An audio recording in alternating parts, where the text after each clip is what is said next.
right, guys. So I had no idea that this show was coming out. I was going to watch Smallville. Actually, I was going to continue my Smallville binge. Almost done with it. Jesus Christ. I've been watching that show for a minute now.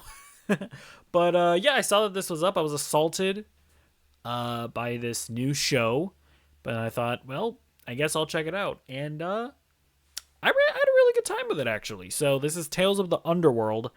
It is a limited series, I guess I would call it, and it follows two storylines. The first three episodes follows Asajj Ventress. It follows her exploits after the prequels, I guess. Now, the first episode starts, and no spoilers, but I was very confused. I was like, I don't remember any of this from the Clone Wars animated series. That's where I last saw Asajj Ventress, and I was just kind of like, I don't remember any of this being a thing. But I don't know. Maybe I think she was also in the Bad Batch season 2, which I never finished. I have to get back to that.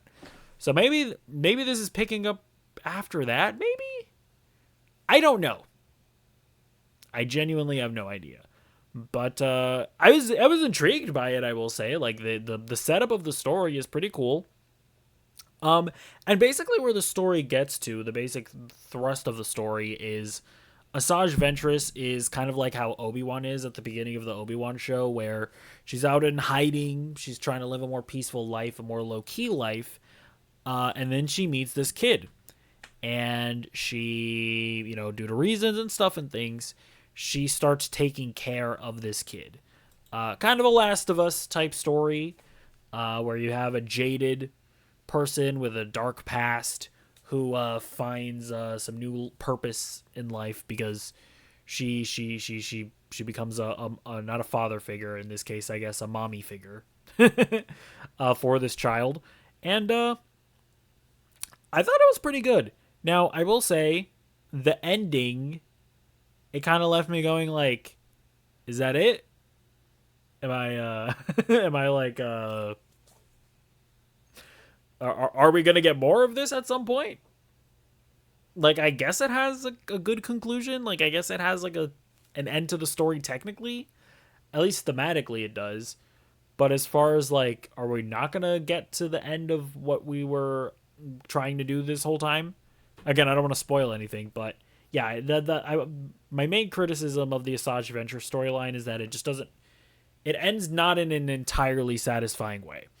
But overall, I still enjoyed it. Now, the second half of the series, it's 6 episodes. So the first 3 episodes, Asajj Ventress. And then the second batch of 3 episodes is a Cad Bane storyline. And it's actually an origin story for Cad Bane. And I definitely think that the Cad Bane storyline is the better one. I kind of don't want to spoil it. But what I will say is that it gives us his origin story.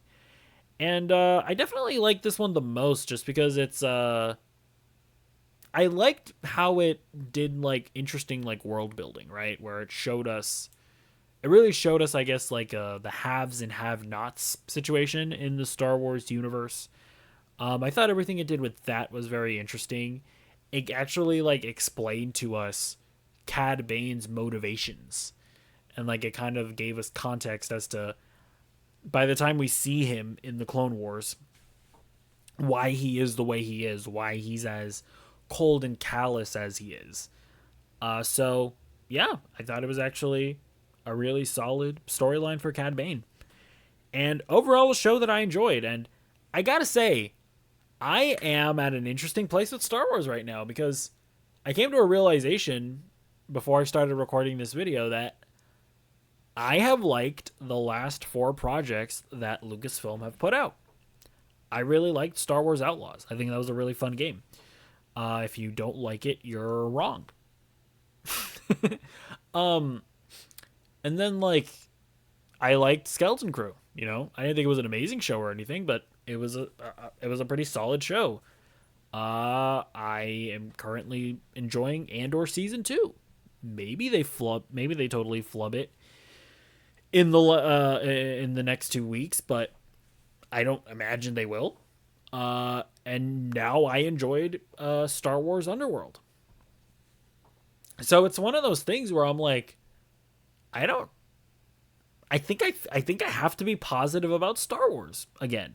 Where I'm like, I think I have to start saying that Lucasfilm is low key uh, making better content now, like we've been asking for.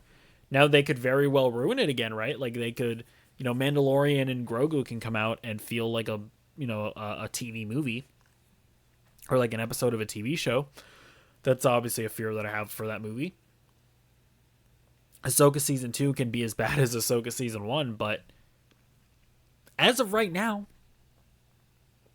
I kind of have to contend with the fact that the last 4 projects that Lucasfilm have put out, I've enjoyed. So I am currently having a bit of an identity crisis as a Lucasfilm low-key hater. But either way, let me know what you think about Star Wars Underworld. Is it something that you're thinking you'll want to watch? Is it something that you don't give a shit about? What I will say ultimately as well is that if you like animated Star Wars stuff, I think you should definitely check this out, right? Like if you're a fan of the Clone Wars or Rebels or whatever. If you've never really been able to get into Star Wars animation, I don't know that this is going to be something that's going to convince you. Because it is very much like that Dave Filoni style of Star Wars animation. But yeah, either way, let me know what you think in the comments down below. Also, be sure to subscribe, and I'll see you in the next video. Goodbye.